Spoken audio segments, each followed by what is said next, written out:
L'actualité à la une ce matin. Les forces vivent à la recherche d'une formule pour l'organisation des élections au Burkina. Société civile, partis politiques, autorités de la transition et la Commission électorale nationale indépendante ont rencontré hier le président du groupe de contact international pour en parler. Macky Sall s'est dit satisfait à la fin de sa mission. Vous l'entendrez dans ce journal. Bonjour à tous. Bienvenue au 13h15 de la télévision de Burkina. Il n'y a pas eu encore de consensus sur les dates des élections, mais le président sénégalais est satisfait de son séjour burkinabé. Après sa rencontre hier avec les parties prenantes de la transition, Macky Sall note qu'il y a beaucoup d'efforts pour organiser les élections à bonne date. Lassina Ouattara, c'est Sylvestre. Les acteurs politiques de l'ex-majorité présidentielle et de l'ex-opposition autour d'une même table avec les présidents du groupe de contact ONU Union africaine CEDEAO pour des discussions. Un fait qui aura marqué Macky Sall, président au Burkina, pour, dit-il, s'informer sur l'évolution de l'organisation des élections de sortie de transition. Il s'est aussi concerté avec les autorités et les autres forces vives du Burkina. J'ai pu rencontrer d'abord le président Michel Kafando dès mon arrivée, le premier ministre Zida, ainsi que toutes les composantes de la transition. Sur la base de différentes discussions, nous allons certainement nous acheminer vers un consensus autour éventuellement d'un couplage des élections présidentielles et législatives et éventuellement des élections municipales après. Si toutes les entités sont pour les principes du couplage ainsi proposés à l'origine par la Commission électorale nationale indépendante, le désaccord porte sur les dates. Les partis politiques n'ont apparemment rien contre la date du 20 septembre pour les élections présidentielles couplées aux législatives et le 8 octobre pour les municipales comme proposé par le gouvernement. La société civile, elle, a fait savoir à Macky Sall qu'elle n'est pas de cet avis. Traditionnellement, au Burkina Faso, on n'organise pas d'élections à cette période-là. Donc nous sommes en train de pencher pour la date du 11 octobre 2015 pour tenir les élections présidentielles et législatives. Et il est encore en discussion la possibilité de reporter les municipales pour 2016. Mais la société civile préfère que nous ayons toutes les élections avant la passation de pouvoir entre le nouveau président et le président de la transition actuelle, le 17 novembre 2015. La CENI, de son côté, s'est dit fin prête pour déclencher le processus électoral. Elle a expliqué au président du groupe de contact qu'elle attend que le gouvernement et la classe politique parviennent à un consensus pour arrêter un chronogramme. Mais en attendant, elle souhaite entamer la révision des listes électorales. Le gouvernement prendra incessamment un décret pour une révision exceptionnelle du fichier électoral. Le président Macky Sall a salué aussi cette initiative. Et maintenant, pour l'agencement des opérations, il a émis un certain nombre de points de vue avec lesquels il va pouvoir s'entretenir à la fois avec le gouvernement et avec la classe politique. Sur conseil et recommandations du président Macky Sall, les différents acteurs ont promis se retrouver afin de poursuivre la discussion et parvenir à un consensus. Tout cela devra faire l'objet d'une large discussion lundi au sein du Conseil national de la transition avec toutes les parties prenantes. Et je peux dire que je repars extrêmement satisfait de l'état d'esprit des différents acteurs, politiques comme société civile, autorités religieuses et coutumières, mais également autorités de la transition, gouvernement et président du FASO. Des discussions que Macky Sall entend suivre de près grâce aux représentants résidents du groupe de contact afin de pouvoir à son tour rendre compte à ceux qui l'ont mandaté. À l'issue donc de ces rencontres, des participants se sont confiés à nos reporters Lassina Ouattara et Sylvestre. La plupart reviennent sur les propositions de la date des élections. Vous l'avez entendu tout à l'heure. Septembre pour le gouvernement et les partis politiques. Octobre pour la société civile. Nous les écoutons. Vous savez, les questions qui sont essentielles sont les questions qui sont relatives aux élections.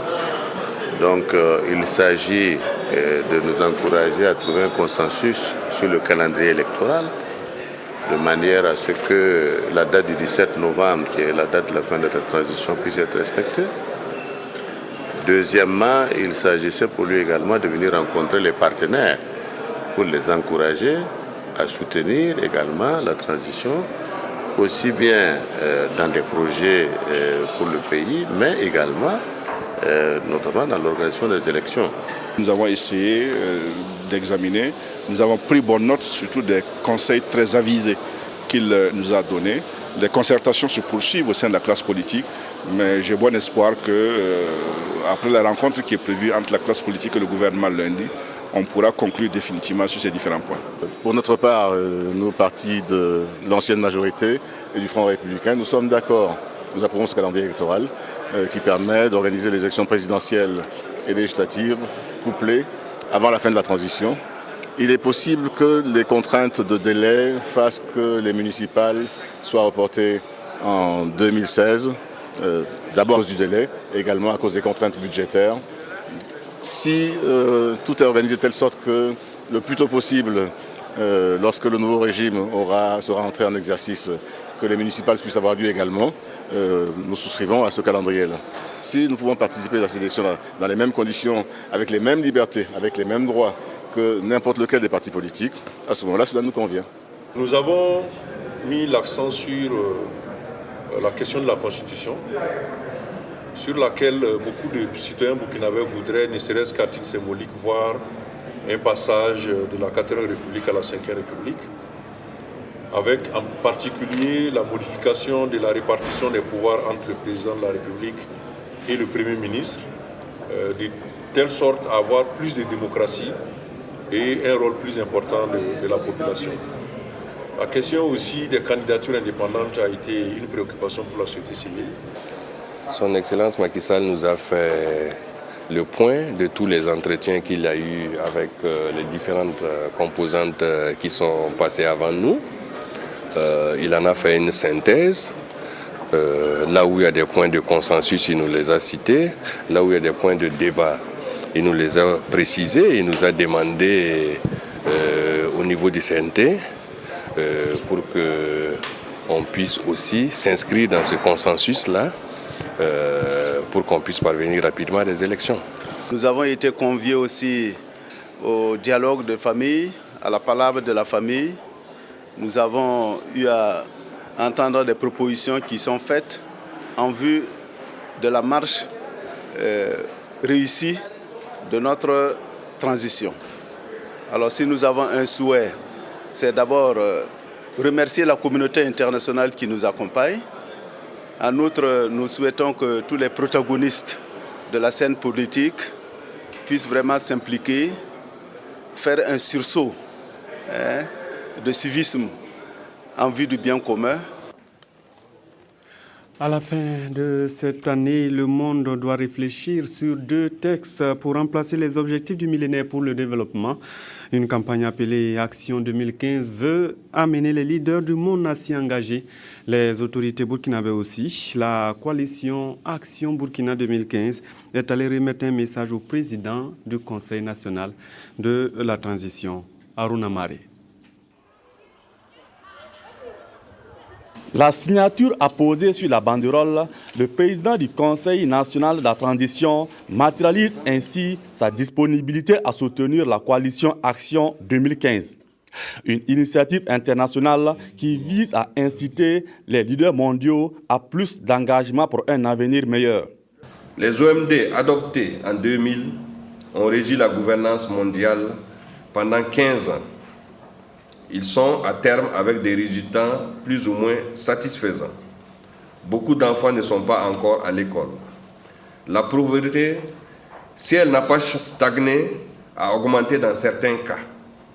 De nouvelles épidémies surgissent, décimant des milliers de vies sans que l'on puisse réagir conséquemment. De nombreux défis subsistent encore et il est tout à fait indiqué que de nouvelles orientations soient données pour nous assurer que le monde va mieux et que les hommes qui y sont vivent bien. Au plan national, la campagne Action Burkina Faso 2015 est portée par le collectif Yikri ou l'éveil, un regroupement de mouvements et d'associations de jeunesse. Nous sommes venus attirer l'attention des autorités au niveau national sur le fait que les OMD prennent fin en 2015 et que de nouvelles directives doivent être adoptées en septembre 2015 aux Nations Unies.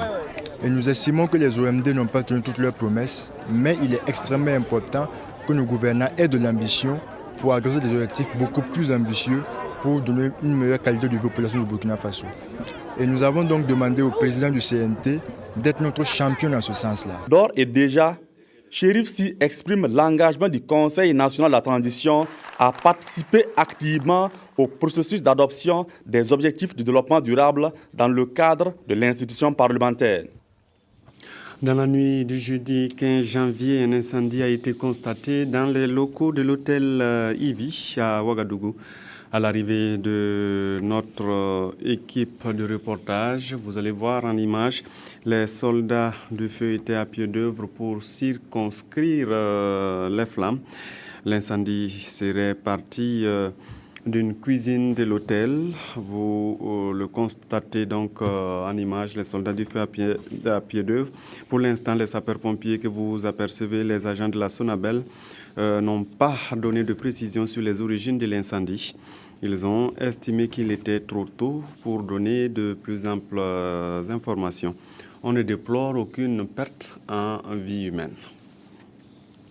La compagnie Air Burkina pourra étendre encore son espace. Elle vient d'acquérir un nouvel avion. C'est un aéronef de 68 places construit au Brésil. Il a été réceptionné hier au Lopoda.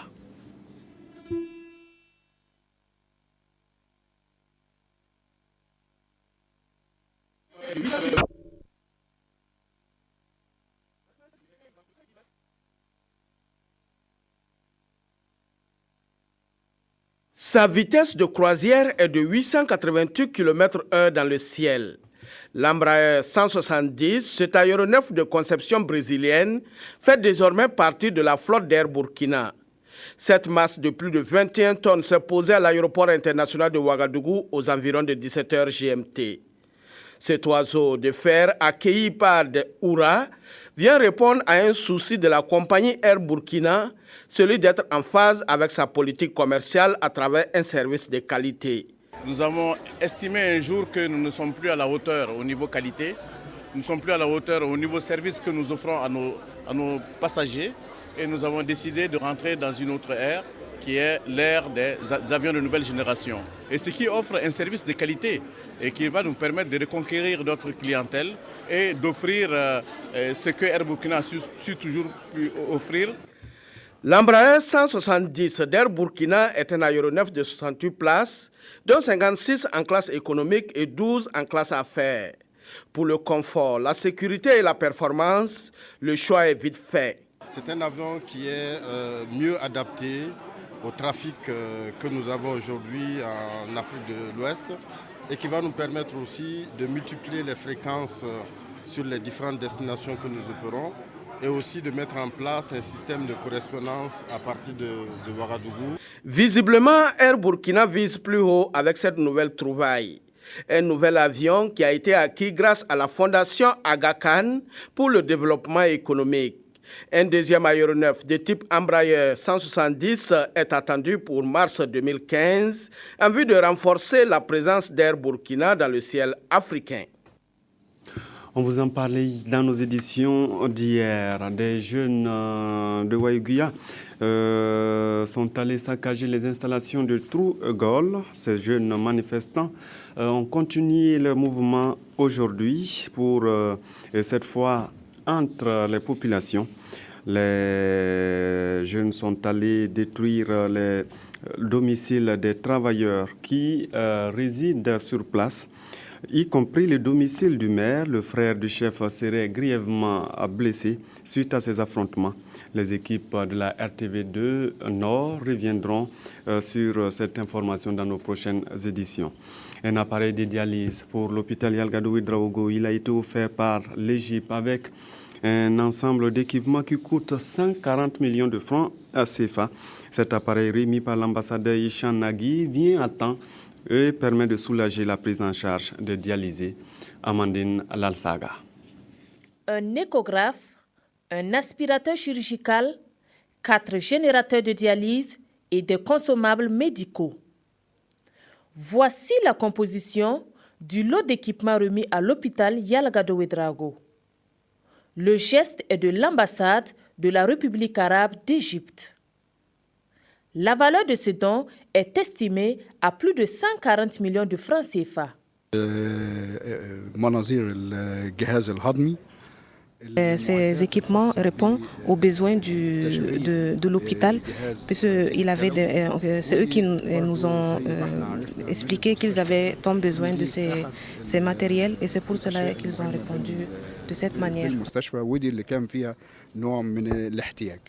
Ces équipements viennent renforcer le plateau technique de l'hôpital. Un geste de solidarité qui participe du renforcement de la coopération sud-sud. Le matériel de dialyse coûte tellement cher. Vous savez, pour vous en faire une idée, un seul générateur que vous voyez là, ça tourne autour de 20 millions. Un seul kit de dialyse fait à peu près 45 millions.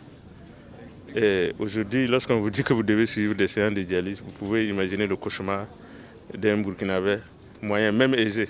Parce que si on voit que vous avez besoin de 3 à 4 séances par semaine, avant la séance, je faisais 72 000 par séance. Et pour survivre, il faut bénéficier de ça au moins 3 à 4 fois minimum. Il est prévu de mettre ces équipements à la disposition du centre de dialyse pour soulager les patients atteints d'insuffisance rénale. Le centre hospitalier universitaire Yalgado Ouedraogo a également reçu une colonne d'endoscopie destinée au service d'urologie, ce qui porte à 2 le nombre d'endoscopies de ce service à l'hôpital. Cette information avant la fin de ce journal. Les jeunes manifestants qui ont saccagé les installations de la société True Gold sont allés aujourd'hui incendier les domiciles des travailleurs de la société originaires de la localité, y compris le domicile du maire. Le frère du chef serait grièvement blessé suite à ces affrontements. Nous y reviendrons dans nos prochaines éditions. C'est tout pour ce journal. Merci de l'avoir suivi en notre compagnie. Bonne suite de programme sur la RTV.